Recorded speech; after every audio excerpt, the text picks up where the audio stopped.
La marche dans l'intégrité. Bien aimé, quand Dieu t'appelle, il veut que tu sois intègre. Que tu pratiques l'intégrité. Nous allons lire ça dans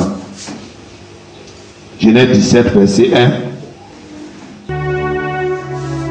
Nous sommes plutôt verset 72.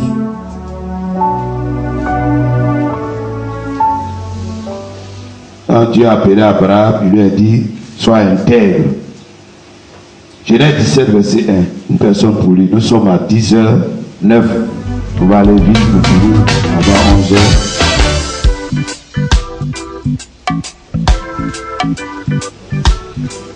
La marche dans l'intégrité. Vous avez trouvé le Genèse 17, verset 1. Genèse 17, le verset 1. De la parole du Seigneur. Amen. Lorsque Abraham fut âgé de 99 ans, l'Éternel apparut à Abraham et lui dit, je suis le Dieu Tout-Puissant. Marche devant ma face et sois intègre. Et sois intègre. Amen. Amen. Lorsque Abraham fut âgé de 99 ans, l'Éternel apparut à Abraham et lui dit, je suis le Dieu Tout-Puissant. Marche devant ma face et sois intègre. Quand Dieu t'appelle, il veut que tu sois intègre. Il veut que tu pratiques l'intégrité. Qu'est-ce que c'est que l'intégrité? Vous écrivez que l'intégrité c'est un choix ou une option volontaire. L'intégrité c'est un choix ou une option volontaire de mener une vie pour plaire à Dieu sans tenir compte du milieu. L'intégrité, c'est un choix, c'est une option volontaire de mener une vie pour plaire à Dieu sans tenir compte du milieu. Donc quand tu choisis de mener une vie de manière à plaire à Dieu sans tenir compte de ton milieu, mais du milieu dans lequel tu te trouves, il est dit que tu es intègre. Donc l'intégrité, c'est l'engagement à ne point se souiller. C'est la résolution que tu prends de ne pas te souiller afin de plaire à Dieu. Alléluia. Ça veut dire quoi? Tous ceux que Dieu appelle doivent exercer leur volonté pour plaire à Dieu. C'est un choix que toi-même tu fais. C'est-à-dire que tu te décides à partir d'aujourd'hui. Moi, je dois mener une vie qui plaît à Dieu. Ce n'est pas une personne qui va prendre cette décision à ta place. Ce n'est ni ton frère, ni ta soeur, ni ton pasteur, ni ton apôtre, ni ton évangéliste qui va prendre cette décision à ta place. C'est-à-dire quand Dieu t'appelle, lui maintenant ce qu'il attend de toi, c'est que tu décides d'être intègre. C'est-à-dire pratiquer l'intégrité. Une personne intègre, c'est une personne qui obéit à Dieu.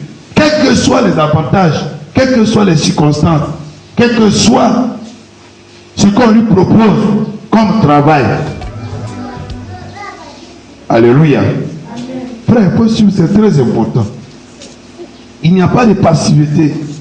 On ne peut pas être passif dans la maison de Dieu.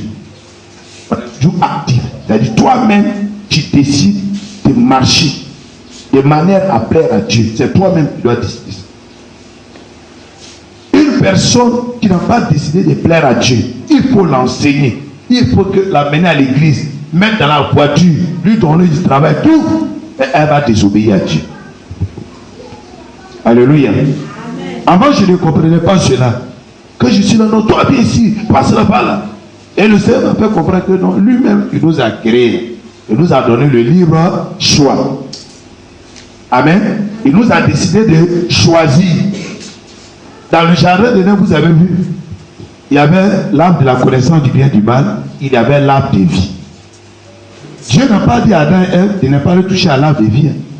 Il dit seulement ne touchez pas à ce arbre, ne mangez même pas son fruit. Le jour que vous en mangerez, vous mourrez. L'homme a décidé de mourir en allant toucher à ce fruit-là, en mangeant ce fruit. Et la mort est arrivée. Et quand vous lisez toute la Bible, le Seigneur nous appelle à choisir là où il va nous amener quoi? À être là où il se trouve, le paradis. En abandonnant quoi? Le péché.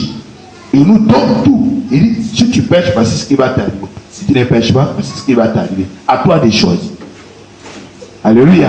Avant la création du monde, Dieu avait déjà établi ses principes. Nous sommes sa race, il nous a créé à son image. Donc il nous a donné quoi? Le libre choix.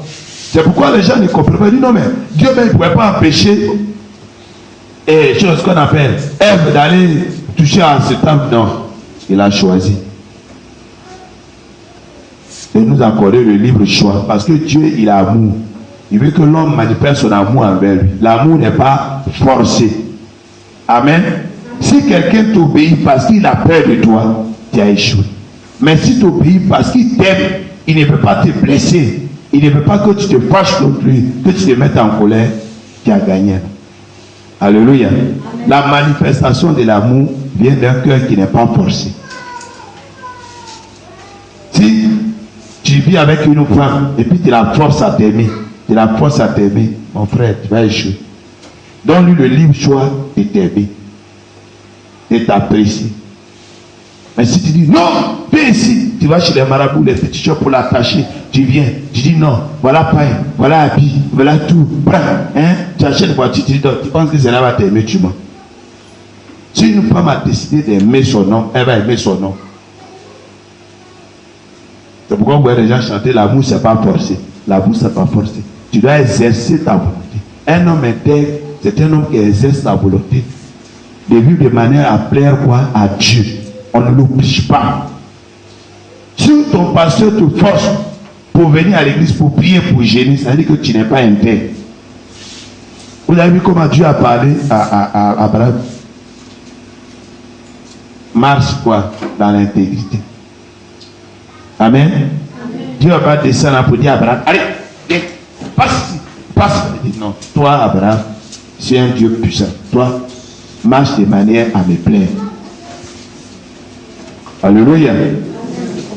Tous ceux qui marchent dans l'intégrité sont des personnes que Dieu élève. Il y a une bénédiction. Depuis, quand un disciple marche de manière à plaire à Dieu dans tous les domaines de sa vie. Un disciple intègre, c'est un disciple que Dieu élève. Même les animaux élèvent. Nous allons lire un passage, vous allez voir le cas de Daniel. Amen. Cherchez-moi Daniel 1, verset 8, vous allez comprendre. C'est une affaire de résolution. Tu as décidé avec tout ton cœur de plaire à Dieu.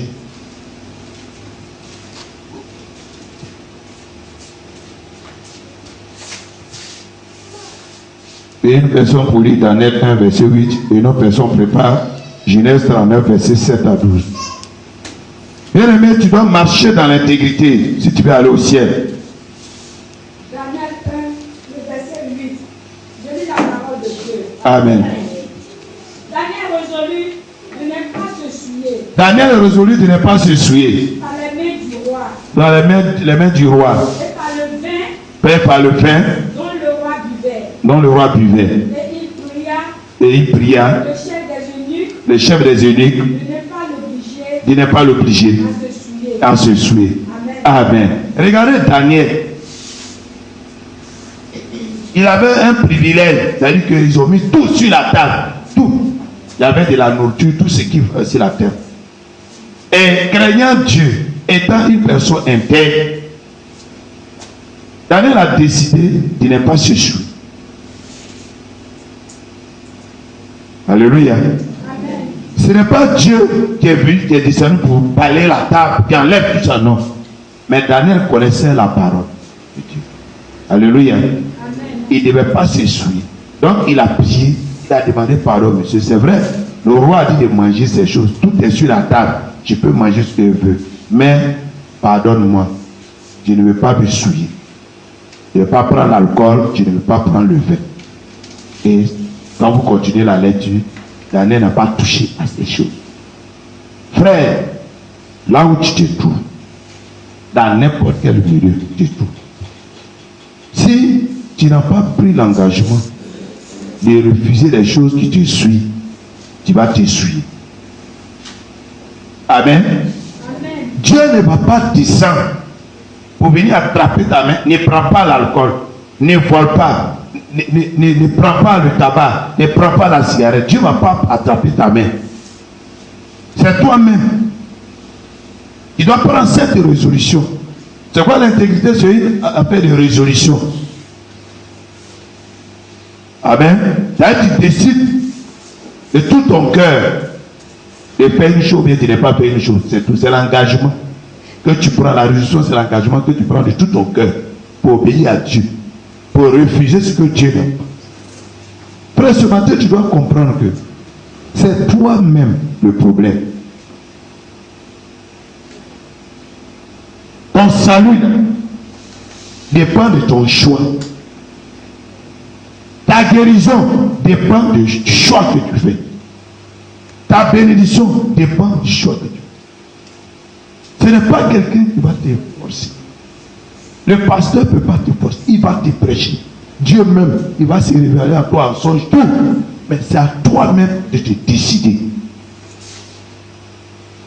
Parce que beaucoup parmi vous pensent que c'est le pasteur qui va prendre la décision à leur place, qui va bien sûr. Non. Le pasteur ne peut pas veiller sur toi pour toi-même. C'est toi qui dois veiller sur toi. Quand tu ne pratiques pas l'intégrité, tu n'iras jamais au ciel. Si toi-même tu n'as pas décidé de dire non au péché, si toi-même tu n'as pas décidé de lire la Bible, de méditer, de prier, de jeûner, de faire les retraites spirituelles, d'évangéliser, de faire les disciples, de payer les dîmes et les offrandes, personne ne le fera à ta place. Amen. En fait, une personne spirituelle, c'est une personne qu'on ne force pas à obéir à Dieu. C'est une personne qu'on ne force pas à s'établir dans les routines spirituelles. C'est une personne qu'on ne force pas à respecter les programmes de l'Église. C'est une personne qu'on ne force pas à dépendre de Dieu. Une personne qui marche dans l'intégrité ne se fait pas supplier. Elle marche d'obéissance en obéissance. Elle grandit en obéissance. Il y a du progrès. C'est-à-dire que quand tu vois cette personne le lundi, étant en bas, jusqu'au lundi soir, tu la vois, elle est au milieu. Mardi, elle est debout. Et elle persévère. Il y a une continuité. De manière continuelle, elle demeure dans les voies du Seigneur. Alléluia. Dieu a besoin des personnes qui pratiquent l'intégrité. Dieu n'a pas besoin des personnes qui ne peuvent pas décider, qui ne peuvent pas choisir de plaire à Dieu dans tous les domaines de la vie. La preuve en est que, regardez Abraham. Pourquoi Dieu a dit à Abraham d'être intègre? Abraham n'était pas intègre. Amen. La chance qu'Abraham a eue, c'est qu'il n'a pas échoué au dernier test. Sinon, le premier test, Abraham a échoué parce qu'il n'était pas intègre. Gloire à Dieu. Amen. Dieu a dit à Abraham, quitte ta famille. Abraham a quitté. Mais plus loin, il a menti. Il a dit à sa femme, si on te dit que, il ne faut pas dire que tu es ma femme. Il faut dire que tu es ma soeur. Pharaon est venu. Et puis la femme a menti. Dieu a frappé Pharaon. Et il a appelé Abraham. Pourquoi tu as fait ça? Et il dit, bon, c'est ma soeur, il faut demander. Paul avait poussé Sarah pour mentir. Gloire à Dieu. Amen. Quand Dieu lui a dit, tu vas avoir un enfant, c'est Dieu même qui lui a dit.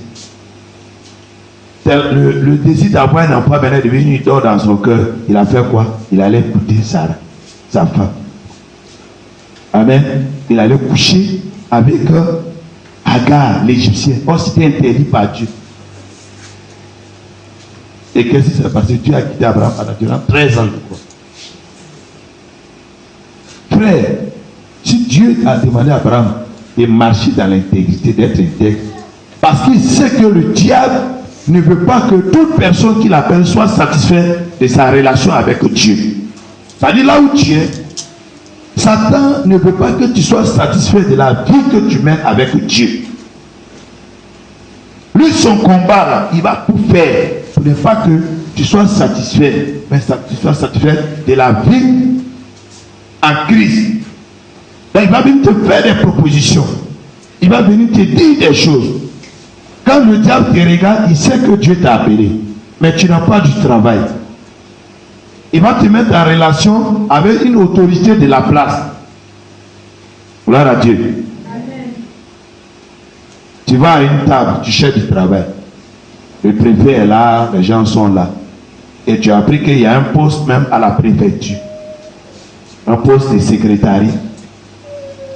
Et une personne va te dire, elle va servir l'alcool au préfet. Parce que, pour faire ça là, quand il va te voir, il va dire, c'est quelle soeur ça? Et puis, tu vas voir qu'il va te donner le travail. Puis tu es très belle. Va. Or, il y a un Jésus. Mais on veut arracher ton compteur. On veut même te renvoyer de la maison.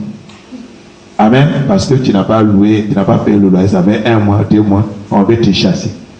Tes chaussures même sont presque coupées. Puis tu dois un commerçant que vous appelez Zamrama ou bien quoi là, au marché. Il a dit aujourd'hui, viens t'encaisser ou bien il t'amène à la gendarmerie. Amen. Amen.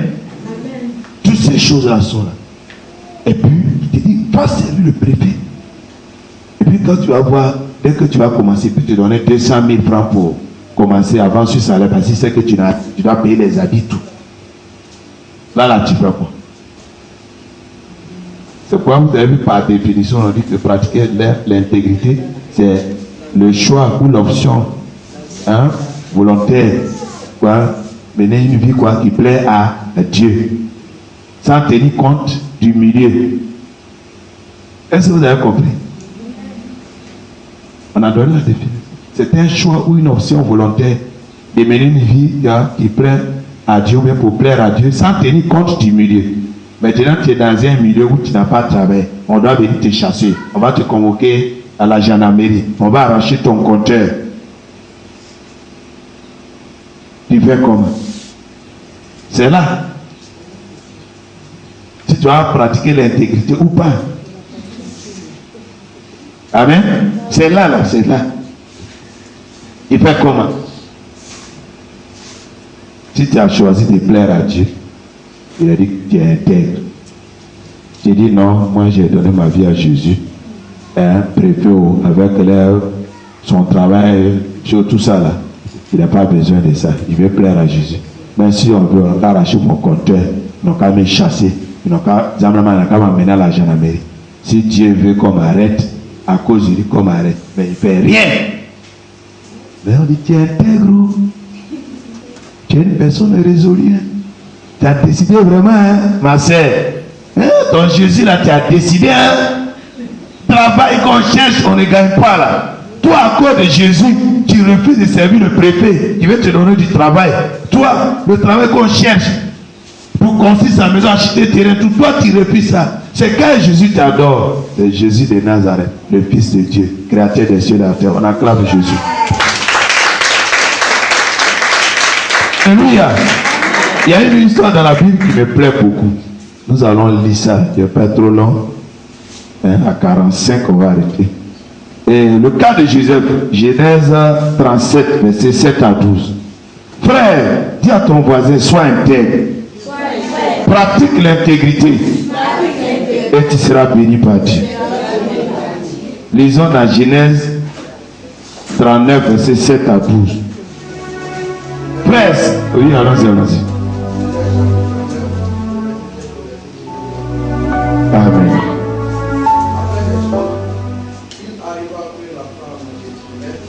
Dis à haute voix. Après les choses, il arriva que la femme de son maître compta les yeux de l'esprit. Couche avec moi. Il le refusa et dit à la femme de son maître, voici mon maître, Dieu, sois moi connaissance, je viens dans la maison. Et il a remis entre mes mains tout ce qui appartient. Il n'est pas plus grand que moi dans cette maison, et il ne m'a rien diverti, excepté toi, parce que tu es sa femme. Comment ferai-je un aussi grand mal que pécherai contre Dieu? Et pécherai contre Dieu. Quoi qu'elle parla, tous les jours à Joseph, il refusa de coucher auprès d'elle et d'être avec elle. Un jour, il était entré dans la maison pour faire son ouvrage et qu'il n'y avait Là, aucun des gens de la maison. Elle le saisit par son vêtement. Elle le saisit par son vêtement en disant, couche avec moi. Il laissa son vêtement dans la main et s'enfuit au dehors. Amen. On acclame Jésus pour Joseph. Gloire à Dieu. Joseph est un homme intègre. Joseph a décidé, quels que soient les avantages, quels que soient les privilèges qui s'offrent à lui, de ne point trahir Dieu, de toujours plaire à Dieu. La question que tu dois te poser ce matin, si tu étais à la place de Joseph, frère, qu'est-ce que tu allais faire? Tu es dans la maison de quelqu'un qui t'a tout donné, il y a tout. Et puis sa femme dit non, elle veut te prendre comme mari. Elle va avoir des relations sexuelles avec toi.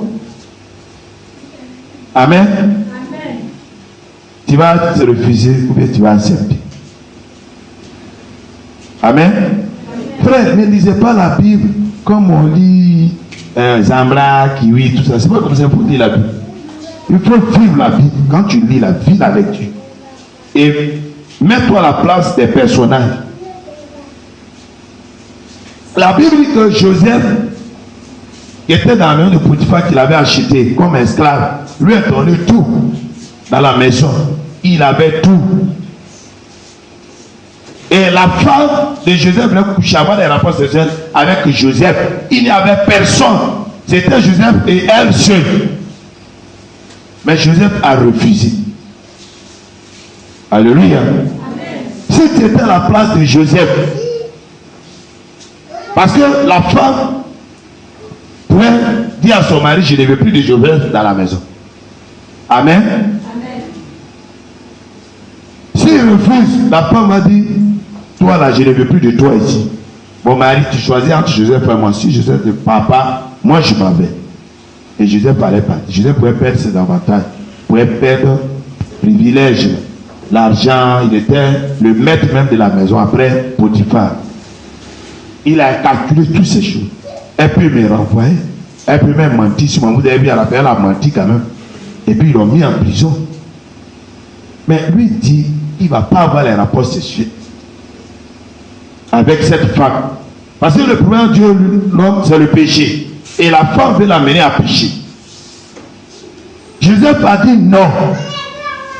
Je ne vais pas commettre le péché. Quelles que soient les conséquences, quel que soit ce qui va se passer, mais je vais plaire à Dieu. Donc ce que tu me dis de faire, c'est un péché d'adultère. Moi je dis non. Et Joseph a fui. Est-ce que quand tu es seul, où il n'y a de frère, il n'y a personne, et que un frère ou bien une soeur, un parent te propose un péché, est-ce que tu dis non au péché? Alléluia. Quand Joseph était avec la femme de Potiphar, il n'y avait pas de policier. Son mari n'était pas là, il n'y avait pas de caméra, rien. C'est-à-dire qu'il avait fini de bombarder dans la maison, puis ça va, ses femmes, la femme sur le tissait, et puis Dieu est en haut là, c'est tout. Amen. Il n'y avait personne, il n'y a pas de caméra, rien. Et son mari, même Potiphar, même, ne doutait même pas de Joseph. D'ailleurs, il allait finir tout ça là-bas. Mais on n'a pas savoir, bien un jour, ils vont tuer Potiphar, et puis lui devient le mari de la femme. Ou bien fille, la femme de Potiphar, ils vont ailleurs. avec tous les biens de Potiphar. On va les faire. Amen. Tout ça, mais Joseph a dit non. Est-ce que quand tu es sûr, que ce soit à la maison, dans ton lieu de travail, bien dans ta chambre, bien dans ton village, dans ton campement, où il n'y a pas de frères de l'église, où il n'y a pas même le pasteur, est-ce que quand tu proposes le péché, est-ce que tu dis non à ce péché? Amen. Vous avez vu toute l'histoire. Si Joseph avait commis le péché, il n'avait pas été gouverneur d'Égypte. Mais il a accepté d'être intègre dans toutes ses voies. Et comme résultat, même quand ils l'ont amené en prison, il était devenu maître en prison là-bas. Celui qui faisait tout, on ne le contrôlait pas. C'est là-bas, il est sorti de la prison, il est devenu quoi? Gouverneur de l'Égypte. S'il te plaît, nous. C'est de là-bas qu'il a nourri sa famille, même ses frères qu'il avait jetés dans le temps. Frère, quelles que soient les persécutions, quelle que soit ta santé, quel que soit ce qui t'arrive de mal, si tu ne deviens pas intègre, tu ne vas pas entrer dans ton héritage divin. Beaucoup aujourd'hui sont dans l'église, ça chante, ça danse, ça prêche la parole de Dieu, ça coordonne. Mais face au péché, ils ne sont pas capables de dire non. Ce ne sont pas des personnes résolues. Alléluia. Amen. À chaque tentation, tu succombes. À chaque épreuve, tu tombes. Comment quelqu'un est malade et dit là en Jésus, et puis il va chez le féticheur pour faire quoi? Pas de cicatrification, mais quoi là. Et puis on prend l'âme, on déchire son pied, on met poudre, c'est poudre de cadavre, poudre de l'homme, ou bien os de l'homme, on ne sait pas, puis on met dans son pied. Il dit oui, Dieu m'a guéri. Amen. Amen. Comment tu es une soeur, tu as donné ta vie à Jésus.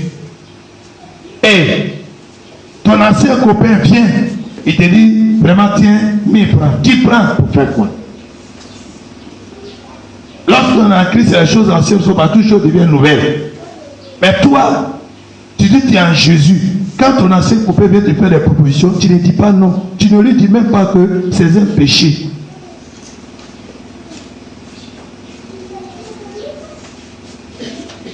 Amen.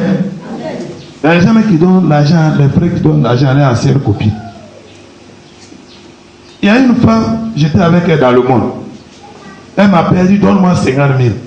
Elle dit pourquoi? Moi je suis chrétien. Donc si on est pasteur, on ne doit pas l'argent alors.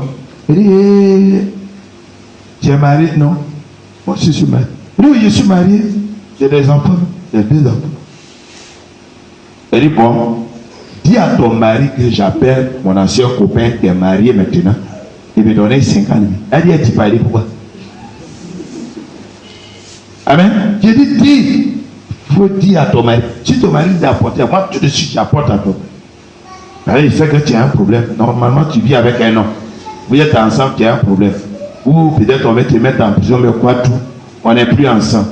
Mais tu as ton mari. Si ton mari dit, ah, vraiment, je sais que tu étais à ma femme avant, on n'est plus ensemble, on a vu que c'est toi qui peux nous aider. Là, c'est appel des prisons, envoie-moi. Moi, j'envoie l'argent à ton mari. N'est-ce pas? Mais toi, tu dis non de te donner ça en cachet. Il ne faudrait pas que ton mari le sache. Frère, jusqu'à présent, les femmes mariées que j'ai connues dans le monde, elles sont mariées aujourd'hui. Elles m'appellent. Elles m'appellent, je donne l'argent, je vais arrêter mon congélateur. Il dit, c'est passé. Donc on est passé, on n'est pas l'homme bien quoi. Il dit, pardon. Moi je vais plaire à Dieu. Amen. Amen.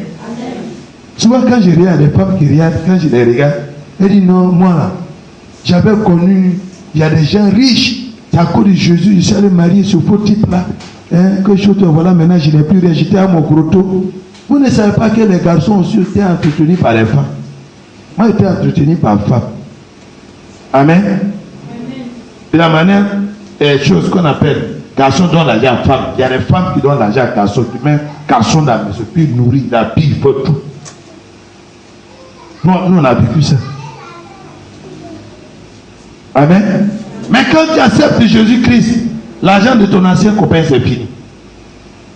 Tu ne dois plus donner l'argent à ton ancienne copine. Frère, je vous dis ça, moi-même un jour, j'ai fait ça, j'ai regretté. Amen. Une fille avec elle sortait me voir. Elle dit vraiment, j'ai fait un don à 1000 francs. J'ai donné. Un jour, me voit dire, est-ce que tu sais que c'est moi qui devais marier? Vous voyez, 1000 francs que j'ai donné pour moi, je n'ai pas eu les idées, comme elle dit à la fin. Elle dit, est-ce que tu sais que c'est moi qui devais marier?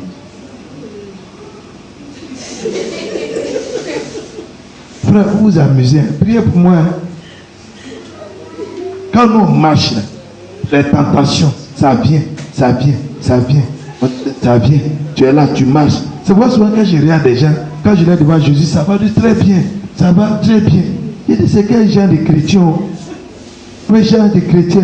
Tu es une soeur, on ne t'a jamais dragué. Ou bien ton ancien copain ne t'a jamais appelé. Ou bien que. C'est que toi, tu n'as pas encore Jésus. Parce que dès que tu as Jésus, tu as décidé d'être intègre, Satan va utiliser tous les moyens pour que l'intégrité là, tu rejettes ça. C'est ça son travail. Il peut amener, tu es une soeur, tu es là. Quand tu es là, tu chantes, tu fais tout. C'est pas ça, il regarde. Il attend maintenant où ça ne va plus dans les difficultés. Il sait que Dieu veut te bénir. Donc il vient. Parce que Dieu, Satan ne veut pas que l'homme entre dans sa bénédiction. Donc qu'est-ce qu'il va faire? Au moment où Dieu veut te bénir, tu es dans l'épreuve, c'est difficile, ça ne va même pas, vous ne trouvez même pas d'entrée pour te brosser à la part. C'est là maintenant, les gens vont venir faire des propositions. Les gens vont venir te dire, oh, ben vraiment, tu es une belle fille, bon, que si tu es mal, bon, prends 200 000, c'est pour toi, c'est pour toi. Et puis tu n'appelles plus. Satan va venir prendre dans ta main pour que tu le cherches. C'est là-bas maintenant, on va dire, bon, c'est la faute. Pas même tu sais ce qu'il y a. Amen. Une soeur a rétrogradé parce qu'elle est partie, elle voulait faire les papiers, ses papiers, et son ancien copain lui a dit, elle avait besoin de 60 000. Elle allait faire ses papiers, le monsieur dit, bon alors elle te touchait un peu. Elle allait coucher à le monsieur, puis elle a eu les 60. Elle a dit, quand il a fermé les yeux, je vais les ouvrir, tu n'es plus ici. Amen. Ah, une chance. Tu es venu ici, là. C'est un pasteur qui chasse. Gloire à Dieu. Même si tu as l'argent, moi, il te chasse. Si tu ne veux pas être intègre. Parce que moi-même, c'est mon combat de chaque jour. Quand ça va passer, je suis tombé quelque part. Oh, Seigneur, pardon. Je prie bien. Oh, ça ne va pas, pardon. Mais toi, tu viens, tu pratiques le péché. Et puis tu te gardes, je te chasse. Si tu es encore là, peut-être que tu es un prisonnier que je n'ai pas encore arrêté. Gloire à Dieu. Frère, il faut pratiquer l'intégrité. Même si tu es malade, refuse de désobéir à Dieu. Il y a des soeurs, mon médicament, mon patron dit c'est un bon médicament là, un coup de coup. Il faut que je bois un coup de coup. On dit si ce n'est pas un coup de coup là, le médicament ne peut pas entrer. Gloire à Dieu. Et puis, d'abord parce qu'il était au trésor des Soubrés. Une femme, tu la regardes, il sait qu'elle est séropositive. Parce qu'il est vieux. Elle fait ça, c'est elle qui partage préservatif. Et vous faites quoi ça? Il dit, toi tu es une chrétienne, tu n'utilises pas préservatif. Alors au moins on a ça, tu as au moins ça là pour faire quoi? Amen. Non. Si tu es séropositif, tu es une femme séropositive, tu es chrétienne, prie que Dieu te donne un mari séropositif, vous allez vous séropositivité, c'est bien. Non, il y a un problème qui a ça. Qui a dit une Syrienne ne marie pas un Syrien. Toi tu pries même, le joli garçon séropositif vient à l'église, et puis il te voit. Amen. Il n'y a pas besoin de question de préservatif. Mais tu as Jésus, tu dis non. Tu allais pécher. Et c'est le positif qui va pécher. Au lieu d'être intègre pour que Dieu lui fasse la grâce de lui accorder la guérison, dis non. Oui, souvent certaines personnes ne sont pas guéries par manque d'intégrité. Amen.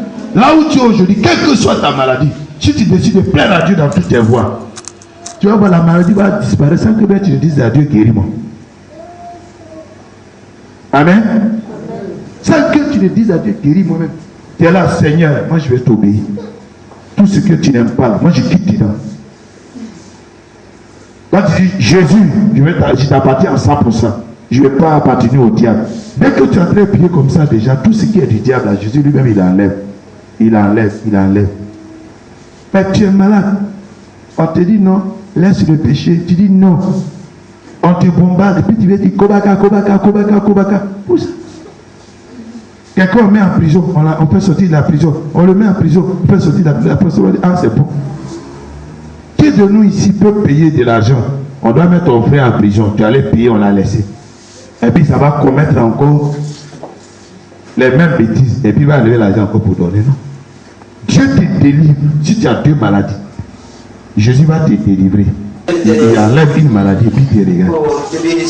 Quand il voit que tu intègres, tu as résolu de lui plaire dans toutes tes voies, il enlève la deuxième. Gloire à Dieu. Lisez bien la Bible. Abraham avait péché. Dieu a envoyé la punition. Vous voyez les Arabes aujourd'hui. Mais quand Abraham a décidé de faire retour à Dieu, il allait à Bethel. Qu'est-ce qui s'est passé? Dieu, il a réussi à son test. Dieu lui a parlé encore. Ça veut ton fils, hein? Quand il a obéi, là, qu'est-ce qui s'est passé? Dieu a béni Abraham. Tu peux échouer. Là où tu es, il sait que tu as échoué. Mais ce matin, tu dois comprendre que si tu fais un retour au Seigneur, en décidant d'être intègre dans tous les domaines de ta vie, le miracle va s'opérer. Amen. Le miracle va s'opérer. Frère, fais attention avec le péché qui se présente à toi. Fais très attention. Si jusqu'à présent, tu es debout, ne pense pas que Dieu ne voit pas. Dieu use des patients. Mais le jour qu'il va t'attraper, ça serait un mauvais jour pour toi. Je vous dis toujours que quand je marche ici, j'ai peur. Après avoir prêché aux gens et d'être rejeté par Dieu, j'ai très peur. C'est pourquoi j'aime parler de mes échecs. Quand j'ai fait ça, j'ai échoué. Je dis, ah, vraiment, ça ne va pas, j'ai échoué ici. J'ai fait ceci. Vraiment prier pour puis j'avance. Mais aller pratiquer le péché. Tu es un frère. Devant les gens, tu dis non, je m'abstiens. J'ai dit de ne pas avoir copie. Tu te caches. Il y a un psychobois quelque part là-bas, tu bombardes, tu sors. Tu es en train de te faire du mal parce que Dieu voit. Quand Joseph et la femme de Potiphar étaient dans la maison, aucune personne ne voyait en dehors de Dieu. Mais Joseph a refusé. Amen. Quand même Pharaon a dit aux sages femmes de tuer les enfants des Israélites, les sages femmes avaient refusé. Si quelqu'un te propose un péché, refuse-le. Si une personne te propose un péché, refuse-le. Il y a 3 choses, fais attention. Tous les péchés, Dieu n'aime pas. L'orgueil, l'argent, et puis le péché du sexe. C'est 3. C'est ça qui fait tomber les chrétiens, même les pasteurs et les choses. Faites très attention. Tu as une soeur qui est en Jésus. Quel que soit le garçon qui va se présenter devant toi, que sa présence ne te trouve même pas en pensée. Amen. Il y a des soeurs, un garçon ne peut pas passer devant elles. Elles sont arrêtées. Oh, Jésus. Voilà les choses qu'il cherchait dans le monde, un homme comme ça. Et il permet qu'il donne sa vie à Jésus. Et puis il me voit. Tu es déjà tombé dans le péché. Amen. Il y a des garçons aussi, femme ne peut pas passer devant. Vraiment, c'est laquelle donne. Même si c'est une sœur de l'église, tu es déjà tombé dans le péché. Si tu regardes une femme que tu la combats déjà en pensée, tu as déjà commis l'adultère. Faites très attention. Le mariage ne délivre pas du péché du sexe. C'est Jésus qui délivre du péché du sexe. Lorsque tu as Jésus dans ton cœur, sois intègre. Sois intègre. Le sexe, c'est ce qu'on appelle goût amer. Quand tu fais, tu es content, tu es bien enjaillé, tu fais tout. Chaude pisse, bolocosu, tout. Puis tout ça, quand tu marches même, il n'y a pas saoulé, mais tu marches, tu es fâché. Cette fille qui va donner un godo là, lui là, il va donner un godo, tu es fâché. Si dans là c'est grave, tu es là, oh vraiment, ce monsieur là, dis mais pourquoi il m'a mis, c'est un vagabond. Lui, à son côté là-bas aussi, dit non, la fille là, c'est une vagabonde. Entre vous deux, vous vous abusez. C'est lui-là qui m'a donné, c'est lui qui m'a donné. Et tu es là. Mais moi, ça ne tue pas aussi, dans la ça ne tue pas aujourd'hui. Si tu suis bien. Mais quand tu marches, tu n'es pas heureux, tu n'es pas heureuse. Il faut Jésus pour que tu sois heureuse, heureux. Amen. C'est tout amer, c'est ça, c'est tout amer. Les relations qui ne plaisent pas à Dieu, les relations c'est juste de perdre, on appelle ça tout amer. Il y a malheur derrière, conséquences graves derrière. Tu peux prendre une grossesse tout de suite, aller faire un avortement et puis tu meurs dedans. Oui, on coupe tes trompes, mais tes trompes sont bouchées. Tu peux aller coucher avec un autre tout de suite. C'est un possédé. Tous ces démons-là deviennent tes démons. Amen. Quand tu ne pratiques pas l'intégrité, tu es exposé à tout moment à la mort précoce. À tout moment, tu es exposé, tu es un poulet sans propriétaire. Tout le monde peut te tuer. Vous savez, les poulets qui n'ont pas de propriétaire, quand ils marchent, on peut casser les coups. Et puis on met, on prépare, on mange. Donc quand tu n'es pas intègre, tu es un poulet sans propriétaire, tout le monde peut te tuer. Marabout peut te tuer. Féticheur peut te tuer. Sorcier peut te tuer. Toi-même, tu vas te tuer. Un peu seulement tu es fâché, un peu seulement tu n'es pas content, un peu seulement tu n'es pas content. C'est toi qui es fâché. Par lui, ulcère, migraine, tout ça, ça vient sur toi. Or, la pratique de l'intégrité donne à l'homme une santé physique parfaite. Un homme qui est là, qui refuse de ne pas se mettre en colère, qui refuse de ne pas prendre l'alcool, qui refuse de ne pas pécher, il a toujours la paix, l'amour, la joie, tout ça, c'est dans son cœur. Il a bonne santé. Amen. Ce matin, Dieu veut que tu sois intègre. Que tu marches dans l'intégrité. Parce que c'est ceux qui marchent dans l'intégrité qui vont loin avec Dieu. C'est ceux qui pratiquent l'intégrité qui sont bénis par Dieu. C'est ceux qui pratiquent l'intégrité qui héritent le royaume des cieux. C'est ceux qui pratiquent l'intégrité qui grandissent spirituellement et qui gagnent des âmes selon le cœur de Dieu. Frère, Dieu n'est pas préoccupé par le résultat, Dieu est préoccupé par l'obéissance. Amen. C'est tous ceux qui obéissent à Dieu, quelles que soient les circonstances qui se présentent, qui sont quoi? Agréables à Dieu. C'est pourquoi pour terminer ce matin, tu dois comprendre que il n'y a que ceux qui pratiquent l'intégrité qui sont agréables à Dieu. Ils sont remplis du Saint-Esprit, qui impactent les générations, qui réussissent comme succès dans tous les domaines de la vie. Et si tu veux vraiment être agréable à Dieu, plaire à Dieu, réussir, être béni par Dieu, pratique l'intégrité. Que le Seigneur bénisse.